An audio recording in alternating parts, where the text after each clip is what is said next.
Developing tonight, it appears President Obama isn't going to go away quietly.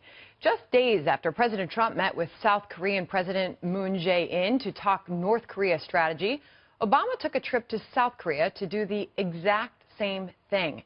And this isn't the first time he's taken to the international stage to undermine the current administration. Listen.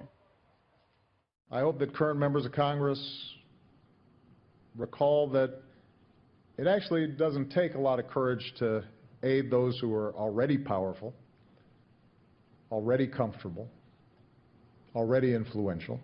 Because of the current debates that are taking place in Washington, it may be that some of the steps we put in place move more slowly than they otherwise would have.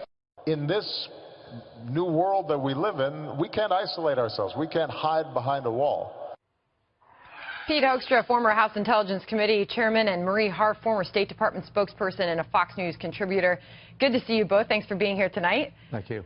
Marie, I'll go to you first on this. Is that appropriate for a former U.S. president to be taking to the world stage to criticize the sitting U.S. president? Well, let's be very clear. Those clips you just played, he did not mention President Trump by name. Marie, come on. No, wait, let me get the rest of my answer out before you jump on me tonight.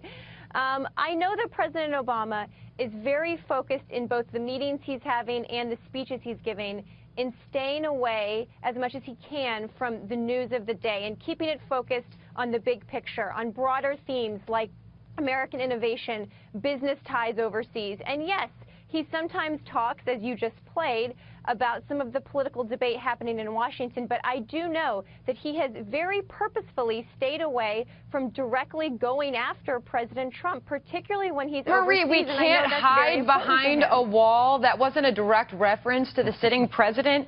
The Paris Agreement, even with the temporary absence of U.S. leadership. To whom is he referencing then, Pete? Here's the way I see it. I get three reactions. The first is he's a former president. Who cares? The second is he's the former president of the United States. That matters. He shouldn't be doing this.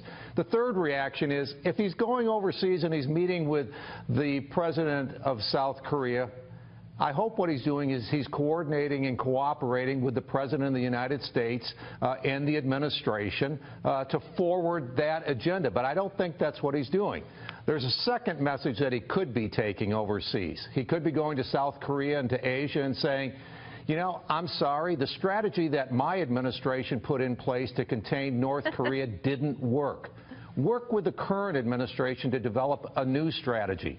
I hope he then goes to the Middle East and says, you know, my strategy for Iraq, Syria, Libya, Afghanistan didn't work. Work with the Trump administration to develop a new strategy. And then he goes to Europe, does the same thing and says, I'm sorry, my strategy to fight ISIS and to contain Russia, it didn't work. Work with the Trump administration to develop a new strategy. If he can't deliver those two messages, he should leave the presidency with grace, just like every president since Gerald Ford has done. He should go home and do good, but walk away from the presidency and international relations and undercutting the current administration. And there's only one go back to his promise at a time. Go back to Obama's promise in November, Marie, saying he won't pop off at every instance. You've got to listen to this. I want to be respectful of the office and give the president-elect an opportunity to put forward his platform and his arguments without somebody popping off in every instance. Well, that was a nice moment, right, Marie? But here we are not even 6 months into the Trump presidency, and we've heard an awful lot from him. We actually haven't heard that much from him. I would disagree with you. He has tried very hard to stay out of the limelight. It's a unique situation where he's a very young former president. And let's not forget, when the congressman asks who cares, most of the world still holds President Obama an incredibly high stand. The numbers, the polling about him around the world is exceedingly positive. And President Trump, it's exceedingly negative. So I do think that there's a role for a former president who people around the world look up to go around the world and talk about American values. So you think it's a good idea for that Democrats want to bring him back more into the picture? But, Pete, you look at the track record of his recent endorsements, and it's surprising that they think that's a good strategy. Well, Macron won in France after President Obama endorsed him, so I would maybe rethink that last statement there, Sandra. Yeah, I think if this president is going to travel around the world, his objective really should be to reinforce the strategies that this administration is trying to put in place to handle all of the challenges that are out there. I think it's very interesting. He says, you know, when he says, the clip he played, he says, I want to stay and give the new president a chance. He doesn't say, I'm going to give the new president and the new administration a chance. You know, move into the background, let the Trump administration move forward and put their agenda in place. Got it. And Maria, I think to clarify, I meant the president's endorsements of other politicians, his track record, and their achievements. Marie, thank you. I thought you were talking about President Obama, so I just wanted to make clear that he has, at some points, endorsed people recently who've won. Okay. So we should remember that, too. All right, we'll leave it there. Thanks to you both for being here tonight. Their ultimate attack against Donald Trump. This is bad news, folks, and we need to be on the lookout for this. This story comes to us courtesy David Marzocco. He's a political editor for the Daily Mail. He's now reporting that the Democratic Congressman, Maryland Representative Jamie Raskin, of course, pictured on the right here, along with 24 members of the House, all Democrats, mind you, they've signed on to co-sponsor a bill that proposes convening a special committee of psychiatrists and other doctors whose job it would be to determine if President Trump is fit to serve the Oval Office. This is not a joke, my friends. This is serious. They state here that the U.S. Constitution's 25th Amendment does allow for a majority of the president's cabinet or such other body as Congress may by law provide to decide if an Oval Office occupant is unable to carry out his duties and then put it to a full congressional vote. Now, they state here that Vice President Mike Pence would also have to agree to such action, which could slow down the process or speed it up if he wanted the levers of power for himself. They continue here that Raskin's bill would allow the 4 Republican and Democratic leaders of the House and Senate to each choose a psychiatrist and another doctor.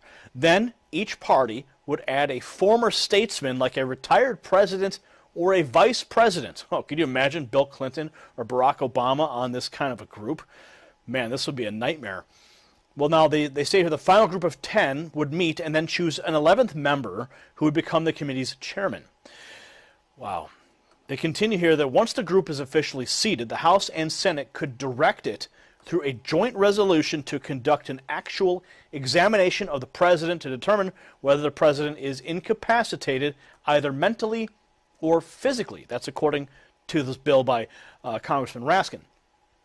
Now, they also state if the president refuses to participate, the bill dictates that shall be taken into consideration by the commission in reaching their conclusion.